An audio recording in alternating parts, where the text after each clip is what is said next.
Let's jump into the Black Mirror solution. My anarchist economist right here. We got some news. I mean, so the first story that we saw about Elon Musk was that he was saying people got to have more babies, and then Steve, you brought up that he was like, yeah, and he also said he's going to implant chips in people, not chimps, chips I hope. in people. He did it to a monkey first. Well, check out this story from Daily Mail. Elon Musk says Neuralink could start implanting chips in humans in 2022. People with severe spinal injuries would get the tech the billionaire says could help them walk again. That's Trojan horse? Yeah, that's the Trojan horse. We're going to save the guys with the paraplegics, and that's part of it's all great. Okay, but this Neuralink is quite dangerous. Two Okay, TV shows I want to reference as we get into this: Outer Limits and Stargate. SG1. There's an Outer Limits episode where everyone's got a device on their faces that connects them to the stream of data, but the stream is a collective, essentially that it's an AI that effectively controls people's minds, but they think they're getting clean information. They think they're being shown the truth, so they act upon what the information they're given is, although it's seeking to protect itself.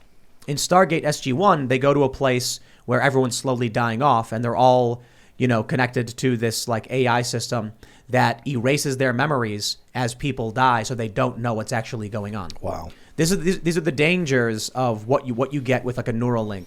I don't think this is true, but I was told that the lore of the Borg in Star Trek, third show, is that they were like regular. Are you familiar with the concept of the Borg? No. They're an alien in Star Trek: The Next Generation. They fly around these big cubes and they say, "You will be assimilated. Resistance is futile." They are cybernetic. They are all one hive mind, and they implant you with chips to sync your brain up to their machine. And the idea, I guess, was, again, I don't know if this is actually part of the Star Trek lore, but this is what I was told. They were regular people developing medical technology, just like us. And they started implanting more and more and more until they started connecting. And then the natural process by which they connected their minds created a hive mind naturally. So we look at what Elon Musk is doing, and he says, we're going to heal people. How long until it's Twitter, but it is on steroids? You've got everyone just marching in lockstep behind a tribal ideology. This is why Facebook went to Meta. Chip. Look, you have the convergence of a bunch of technologies that are happening here. Advanced chip design, which is Neuralink. You have artificial general intelligence, which is artificial intelligence that kind of recreates itself. You have regenerative robotics. You have CRISPR. You have advances in biotechnology. The convergence of those and a couple of other industries are converging on this point called the singularity. On this side of that point is Homo sapiens.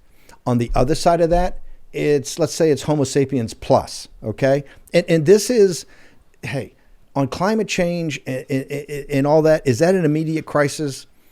I don't know. I'm not a climate change denier, but I can look at the evidence and don't know if it's absolutely as immediate as they say. The immediate one I can tell you is this crisis of we're coming towards this, because there's no regulation on this.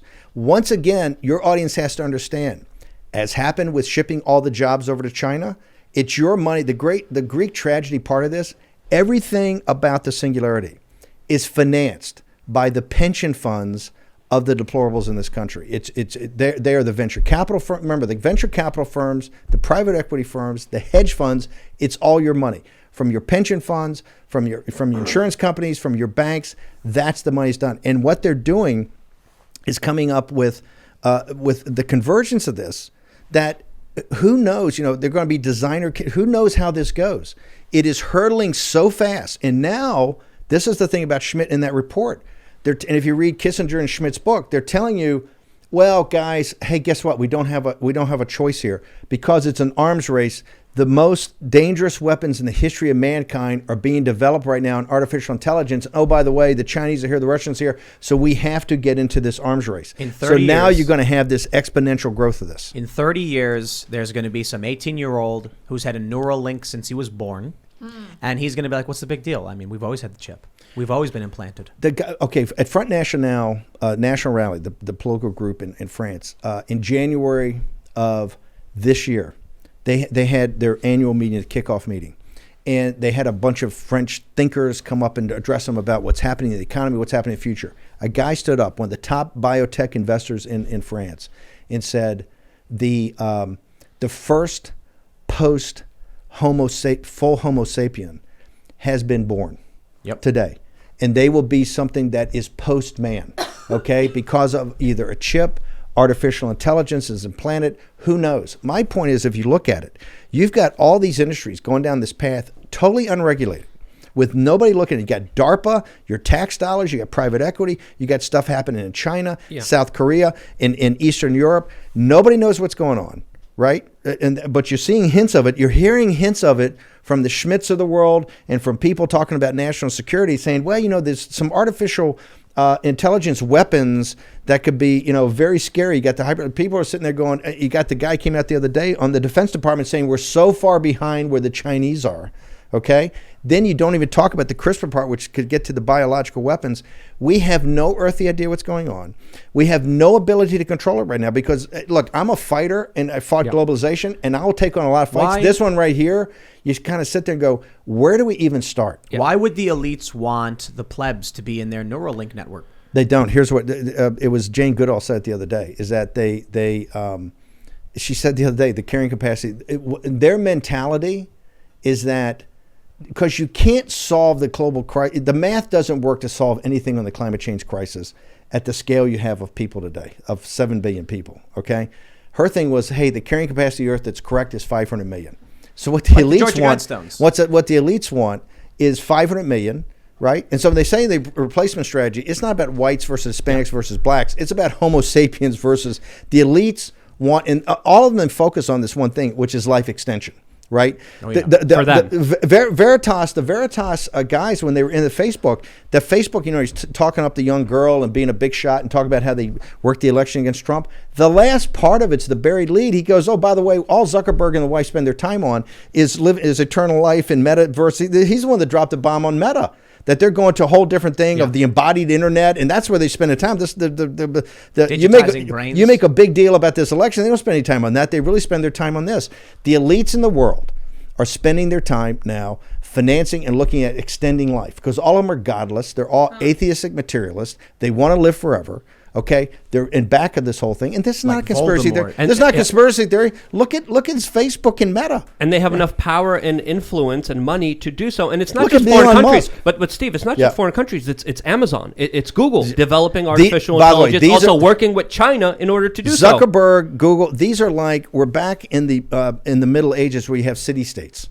Yeah. Amazon and Google, and that's why I'm a radical populist in this. These companies immediately have to be taken over, immediately have to be controlled like public utilities. They have to get 7% returns. They have to be under the control of the people of this country. They have to be controlled like the regional Bell operating companies were back in the 50s and 60s. The Bell thing. They have to be treated as public utilities. You cannot let a handful of people, okay, on the deplorables money. Remember, Zuckerberg and these guys had no cash at the beginning. This was all their money. Now these companies are out of control. Yeah. To me, Meta, before you get to the embodied internet, we ought to understand what the embodied internet's going to be to the people. Look at the ad they have at this Meta ad. You see with the metaverse. Metaverse. You talk about mankind being asleep and just sleepwalking through life. You look at that ad. That ad is like, oh, we're gonna entice you into this new pod living, and you're gonna be totally asleep. Yeah. This is the sleep of mankind. Did you see the suicide pods in Switzerland? Assisted pods in Switzerland? No. Yeah.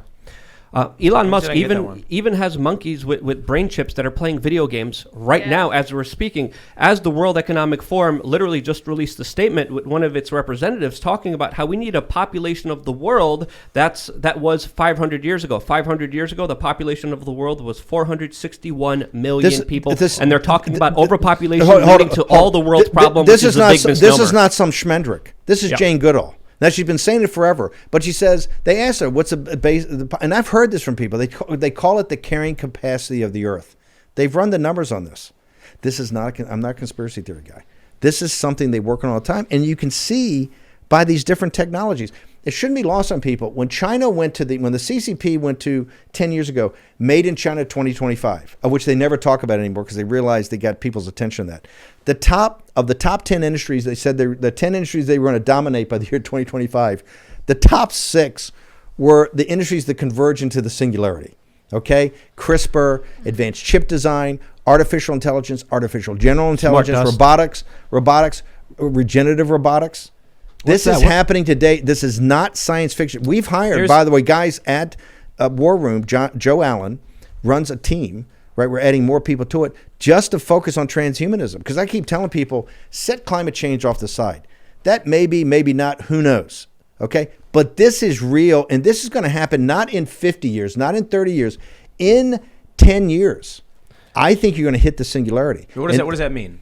That means you're going to have the ability to have a post-Homo sapien, either between Neuralink, artificial intelligence, a combination of biotechnology. But what does that mean for our lives? What will we experience? People tapped into the system. The system that they control. Yeah, exactly. First off, you're going to have somebody that you're going to have, your kids are going to be competing or could compete against people, beings that are just not Homo sapiens as we know it, right? People that through their own native intelligence, hard work, diligence, but either have chips in them, have artificial intelligence, have been biologically changed somehow, right, through CRISPR or other technologies that are in designer species that are over and above. Now, how's that supposed to compete in college, in education, for jobs? All of a sudden, you're in a species that's not the highest species, right? So you're a Homo sapien. There's a Homo sapien plus. Now I realize a lot of people will say Bannon's lost it.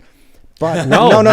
You're absolutely right, because I've been researching and studying this thing for like 20 years. They're laying the groundwork right now, especially with the future that you're talking about, where you're going to have a government-approved medical procedure to be a part of society, and you will be kicked out of society. You won't have a good social credit score unless you have the injectable that allows you to do so. If you think I'm crazy, let's go to every major private venture capital firm in the country on their annual meeting when they put up their deals. Well, Steve, you look at their deals in technology and artificial intelligence, in machine learning and biotechnology, it lines up to one of these verticals. And these people will tell you, these verticals are converging. They're converging to a point called what Ray Kurzweil, who was thought of as a nutcase when he came up with this concept 20 years ago, Kurzweil, the Singularity, he's the EVP of research and development for, wait for it, Google. Yep. Okay? These are the guy, DeepMind. You've got obviously the smartest guys in the world are working on these things, and they're converging. And this is a crisis that's building up, because this is the kind of thing like, how do you even regulate it? How do you govern it? And so all this science fiction that's been written about, this is now science fact. Yep. Look, Elon Musk, who's people that know him will tell you, maybe not the best manager in the world, but he's one of the top engineers in the world.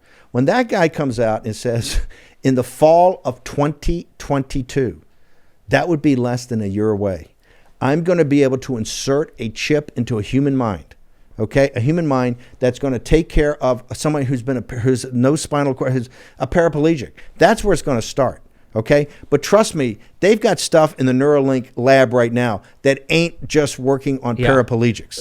It started with the monkey controlling a video game with the chip implanted in its head. And there's a reason a lot of the top globalists, a lot of the top corporatists are eugenicists, believe in population control, and ultimately are transhumanists who want to transcend the human spirit, the human energy, into their own form of reality where they control every aspect of it. That's essentially the end game. It sounds crazy, but there's a lot of insane technological advancements that we don't even know about, that we should be talking about. That I can't believe I'm saying this. I believe in anarchy.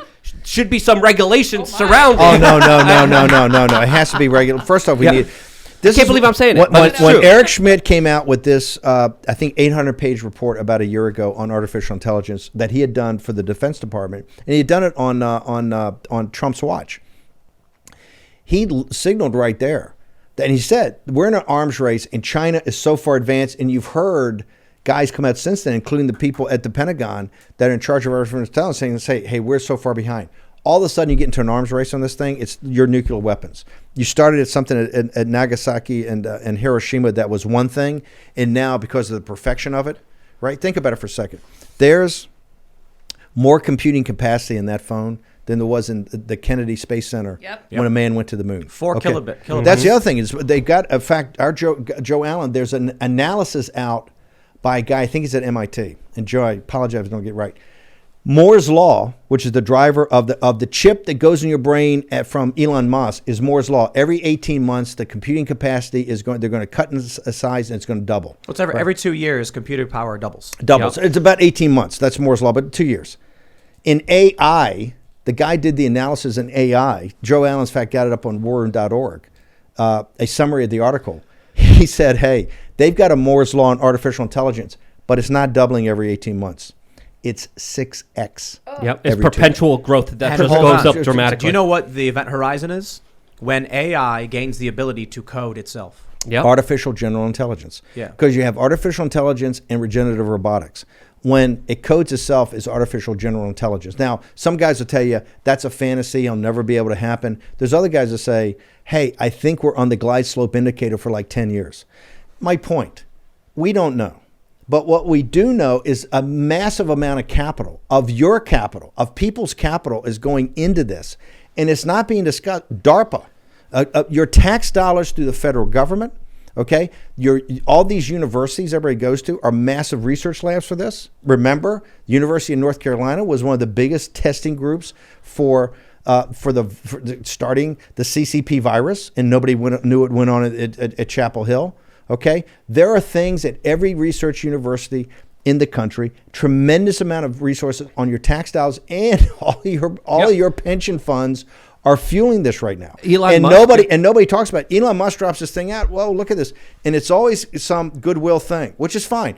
This is to help paraplegic people, and people can never move. Well, hey, look, trust me. That's the first thing they're leading with. They've got a whole raft of R&D internally that ain't just helping the people that are crippled. Yeah, sure. And Bill Gates is working on digital contraception that you could control for a button for people's convenience. Sure. And Bannon gets an incredible amount of government money, but it's also being financed in another way right now when we have the largest. Sorry, not Bannon, but Musk. Musk gets an incredible. Musk gets an incredible. That's a Freudian slip. Musk gets an incredible amount of money from the federal government. But there's also 100%. The largest transfer of wealth in recorded human history happening right now, taking money from the poor and middle class and literally being transferred to the billionaire class that's building the prison, building this online technocracy that we're going to be living in soon. One of the reasons we're doing transhumanism, I said this in a speech in Italy a couple of years ago.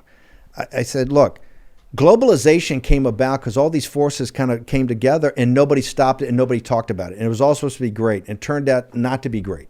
It turned out to have many more bad things happen than good things happen. And that's why you have the stripping away of jobs, what happened in the United States, all the factories leaving, etc. Transhumanism is the same thing, except it's to the 10th scale. Because globalization, you can start to unwind it. It's tough, but we are unwinding it to a large extent throughout the world.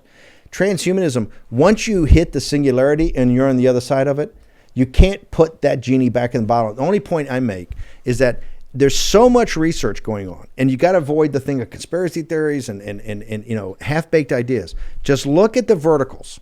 Just take the Chinese and what they try to dominate. Take those same verticals. Look what's happening in the United States.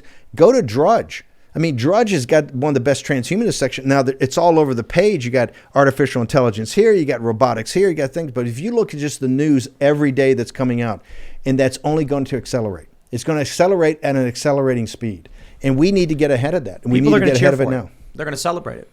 They're gonna create that Neuralink chip, which is gonna grant you access to Skyrim. Don't you want to be the noble warrior fighting the dragon? Dude. Just implant the chip and plug on in, baby. Well, the companies building it are the ones already helping influence elections. So when we look at Google, when we look at Amazon, we see them already controlling the minds of the people. We see them controlling culture. We see them controlling entertainment. So of course they're gonna build a support system that's gonna have people saying, yes, please inject me with this latest chip. They're gonna create chips where I can read. It's read only, so I can read everybody's brain. I'm basically part of the collective. I can read the internet, I can read everything. Then they're going to have a certain class of people that can't afford or whatever. They're going to have write chips where you can write on their brain. Any of us in a class of read only of our elite class can write on their brains and basically mind control them. If you opt out, this is like the vaccine mandate. If you opt out, remember, they're trying to make you an untouchable right now. If you're whether you're an anti-vaxxer or vaccine hesitant or vaccine resistant, okay?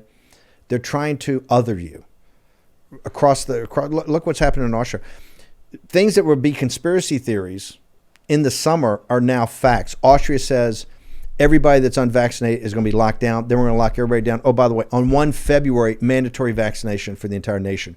Germany says the same thing. It's going to happen. We're going to put it in front of the Bundestag in early February, mandatory vaccinations. Things people would say, oh, that's Bannon and Tim Pool and all these crazies. No. Hold these on. Are all facts coming together now. So if you opt out of the singularity, from a moral or religious or spiritual point of view, if you think that's going to make the vaccine mandate look like a garden party. Did you see in Sweden they're already implanting chips in their hands? I saw that with the. And that could just be some trendy people trying to, No, but it is trendy. But it is. But it's a beta site test. That's what they all this stuff's going to be beta site test. They've been doing the Verichip thing for over a decade. How long has it been? Like if 15, you combine 20 years? it all, if you look at it, and then you're going to have a bombshell. Oh, by the way. In the fall of 22, we're going to have the ability to put a silicon chip, right, in your brain to make the people that can't walk and can't move will be able to do all of their functions. Think about that for a second. What we have not been able to do with medicine, and that's just the first of many. You're going to see these announcements. Here's the issue. To elaborate on what Ian said about read only and write. It's actually, I think what he may be missing is that it's not going to be that read only is available for the people. You get your Neuralink chip. There's going to be police chips. The police are granted a chip that can read your chip. Yep. It's not about whether you think they're going to give you the ability to read someone else's private info. No. The authorities will, however, walk up and say, "What are you doing here?" That's a lie. I can see it. I've got a read chip. Then there's going to be high-ranking elites with the right chip, which can change what's in your chip and can shut you out, can shut you down. Law enforcement might be able to do that. But imagine this. If every venture capital firm had a public presentation and went online, had a public presentation and say, here's where our investments are, here's what these companies look like in 5 or 10 years, here's what the technology is going to be developed, the American people would be shocked. They won't saying, need, what's going on here? Who approved this? They won't need tasers ever again. Huh. If they can give you the ability to connect to your spine, they can certainly interrupt that signal, can't they? So the police officer walks up and the person tries to run, and then all of a sudden the person just stops dead in their tracks. Why? Because the police have the ability to, through Bluetooth within certain range, disable motor functions. If the chips can grant it, certainly they can interrupt those signals. Is that a possibility? I think it certainly is, but I don't know about in 10 years, because they got to get everyone to view this as normal first. That's why I said in 30 years there's going to be some 18-year-old who's like, you guys, why are you complaining? Whatever, we've always had our chips. I mean, how many people make videos today where they're like, the government is forcing us to register a number with them in order to live and work and get access to public accommodation. This is a violation of our civil rights. Nobody, not a single person is putting out videos complaining about Social Security numbers. So in 30 years, not a single person will be complaining about the Singularity. They'll be in it, and they'll be happy. They'll also own nothing. When Putin's talking about weaponizing artificial intelligence, I don't think many people even realize or understand or could even comprehend the ways that it could be used against populations. So that's one basic way that you're explaining it. But there's multiple personalities when you have an intelligence that is higher than you, higher than any smart person in this entire world. And when you have that capability, when you have that power, how can you control it? How can you stop someone who's a megalomaniac from wielding it? That's the real question that I think we should be asking ourselves, especially with the consequences. Someone said it's been 2 years and there are already camps in Australia. Yep. No due process. Yep. You're taken from your home. You are placed in the camp. No due process. Let me say another thing about many of the scientists and technologists that are in these different verticals also understand the deep moral and ethical problems that they face. I think it's Dr. Doudna, the book, Isaacson's book that won the Pulitzer Prize. I think she won the Nobel Prize. I think they won the Pulitzer Prize. The book about her and CRISPR. Her book, the book she actually wrote that came out before that book, was her doubts about and questions about bioethics. So people in these different areas, there's many people right now that are very concerned. And if you talk to them off the record, right, they're very concerned about where all this is heading. Whereas the benefits may be tremendous, in combination or where we're heading hasn't been thought through yet. What do you think about the mark of the beast? What do you mean the mark of the beast? That you cannot buy, sell, or trade without the mark of the beast. It's from what, Revelation? Is it? Yeah. Book. Yes, I know the Apocalypse. Well, I didn't know that. You didn't know. You didn't know. About I didn't the know the buy, sell, or trade. I just assumed, like my general understanding without having looked into it was just that the apocalypse would happen and people have this mark. And then someone mentioned with the mark of you could not buy, sell, or trade unless you had the mark of the beast. And I'm like, okay, that's really specific. That's kind of crazy, right? Although I do think there's been many, instances. I mean, Nazi Germany, for instance, where your papers, where they've implemented some kind of mandate. But people now in the chat are alluding to. Well, that's the vaccine passports. Yep. The vaccine passports are an entry level part of that. But it's social credit scores. Social credit scores. The end result. You have a social credit score here. Right. Social credit score here. That's why you're deplatformed. ESG. That's why you're deplatformed or definanced and debanked. Yep. Right. Anybody that's considered an insurrectionist or anybody that's considered anything with 6 January has been deplatformed. Or they look. Donald Trump. He's starting his own social media company now because as commander in chief. Before he's out of office, he was deplatformed by these social media. Miles Wood told me years ago. He said, as powerful as nuclear weapons are, social media is 10 times more powerful, and the Chinese Communist Party know it. Yep. That's why they decapitated. That's why they May 19. They made a decision to go to their own technology companies to start to control these companies in the West. That's why they eviscerated the tech companies back in the spring of this year, where I think it was $600 billion of market cap that was lost of American pension fund money to get control of it. So we live in an era of social credit scores. That's not theory, that's practice. And and it's also with the ESG with major corporations, and it's also with another corporate social credit score that people don't even know about, with corporations leveling you, giving you a score on not just what they could sell you, but your beliefs and your systems as well. Look, New York City just came out the other day. De Blasio said by December 27th, that's in 3 weeks, there's going to be mandatory vaccinations for private companies, and children from 5 to 11 are going to have to have a passport. Yeah, they're going to have a passport to get in basically any function. And did you see the Prime Minister, I think, in New Zealand said this will never end? I think Luke, you tweeted that. Yep. What's her name, Jacinda or something? Thanks for checking out this segment from the Timcast IRL podcast. If you want to watch live, you can check out this channel Monday through Friday at 8 p.m. And don't forget to smash that like button, subscribe to this channel, and if you want more unfiltered and uncensored content with all of these guests, go to timcast.com and become a member. All of these guests you know and love in exclusive segments on our website where we are unrestricted in what we talk about, so you'll definitely not want to miss it. Thanks for hanging out. We'll see you all next time.